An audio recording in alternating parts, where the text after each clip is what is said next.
In today's breaking news, the XRP revolution is approaching. Its true value will soon be revealed, and the ever-growing Brics alliance is going to play a pivotal role in XRP's takeover. In some major breaking news here from ISO 20022 on June 21st, which is tomorrow, Russia will be making a major announcement about Brics currencies about the formation.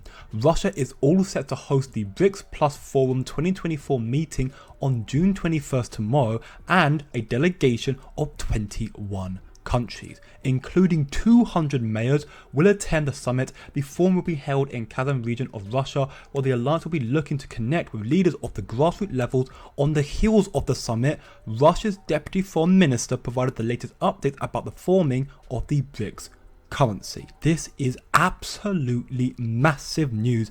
We are now seeing this shift in the global powers unfold before our eyes. And in the words of Jim Rickards, even as a payment currency, the Brics unit could be used as a material percentage of global trade, giving the dollar a run for its money. But the Brics unit doesn't mark the end of the dollar as a widely accepted currency. Still, in conjunction with the badly misguided weaponization of the dollar by Joe Biden and his administration and Janet Yellen, this can mark the beginning of the end. The latest Saudi action won't destroy the dollar, but the Biden administration seems determined to accomplish that all by themselves. So the rise of the Brics alliance, of course, will massively affect the standing of the dollar, but the destruction of the dollar is actually in the hands of Joe Biden and his administration. Allegedly, they are the ones who are destroying it due to the weaponization of USD.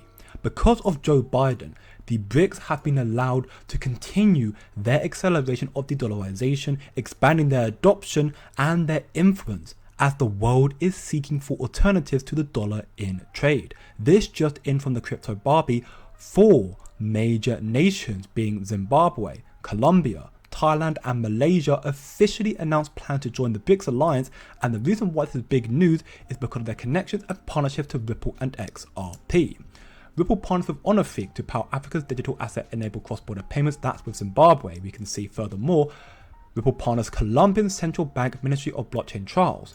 Next up, CIMB becomes the first Malaysian bank to join Ripple's network. And finally, Siam Commercial Bank develops Ripple's app for cross-border payments. And of course, Siam Commercial Bank is in Thailand. This is why I keep reiterating to you that the growth of the Brics alliance is massive news for the adoption and growth, and in time, the price of XRP. Ripple, yes, Ripple may be an American company, which has raised questions as to why Russia or China or any of the Brics nations would want to partner with an American company. But the fact that many seem to overlook with Ripple and with America is due to the lawsuit with the SEC on Ripple, due to the policies and regulations enforced by the corrupt tyrants in the United States. They made it clear years ago that they had abandoned Ripple when they sued Ripple. They have abandoned Ripple. That is why 95%, almost all of Ripple's business is now outside the United States. So Ripple may be an American founded company, but I wouldn't personally go as far to say they are an American company. They are a tech company that's sole focus is to help develop this new payment rail and to make XRP at the center of it all. We can see here from XRP drops, it is absolutely impressive to see that the Ripple net plays a significant role in the various Brics countries. The same applies to the Brics Plus nations. Brics Pay countries are expected to be made in wholesale CBDCs. You've got SBI Ripple, HSBC Ripple, Honor Ripple and Banco Brazil Ripple. We can see here how deeply connected Ripple is to all the major founding members of the Brics alliance, and they are connected to all the new members as well, like Saudi Arabia and the United Arab Emirates and so on, and all the ones that are still very eager to join. The Brics are going to play a critical role in revolutionizing the digital currency payment system, as we can hear in this video. Take a listen. We are on the eve of the industrial revolution of the hydrogen production as the new energy. And within that, the idea of the digital currency payment system within Brics and Eurasian Union, it's very important and up to date. And better still, as Alessandro Selli stated right here, in 2024, we will see initiatives by EU, India, Brazil, Mexico, Hong Kong, UAE and Thailand to offer an alternative to SWIFT. Retail banks will have to update their technology to process CBDC transactions at scale, and the best alternative to SWIFT is Ripple and XRP. The global leaders have stated as such numerous times, time and time again. And Alessandro Selli is an advisor for Swiss and international clients on tech-related nationals and cross-border transactions. So this is a very big deal coming from him.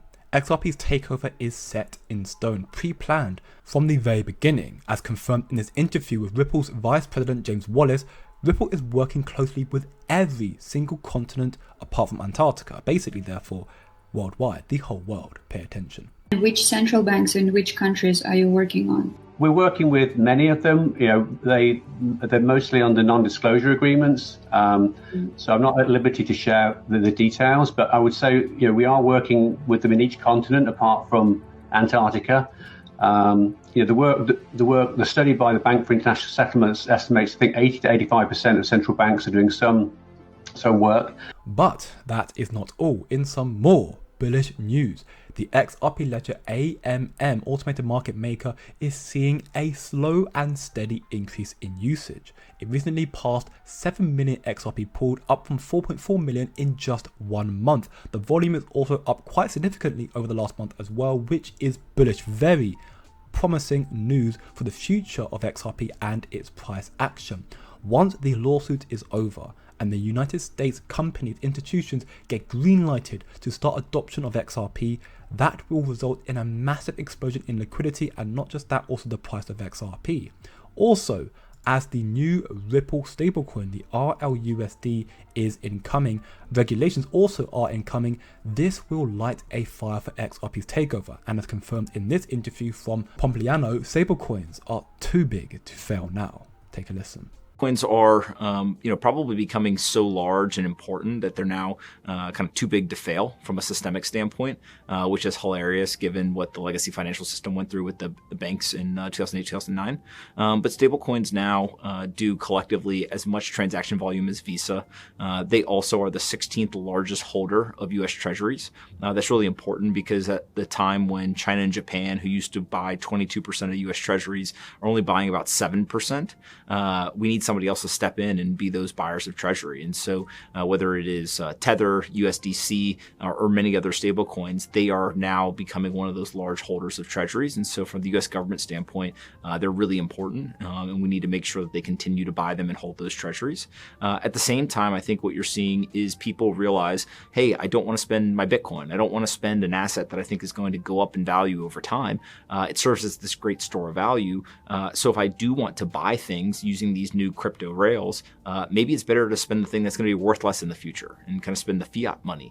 And so it looks like there's kind of this, symbiotic relationship that is being created where Bitcoin is preserving value and stablecoins are allowing you to transact value, and they're kind of rising together. The Brics are going to send XRP's price to the moon. Believe it. So start doing your own research and don't look short term. Think long term. And I'll see you in the next one.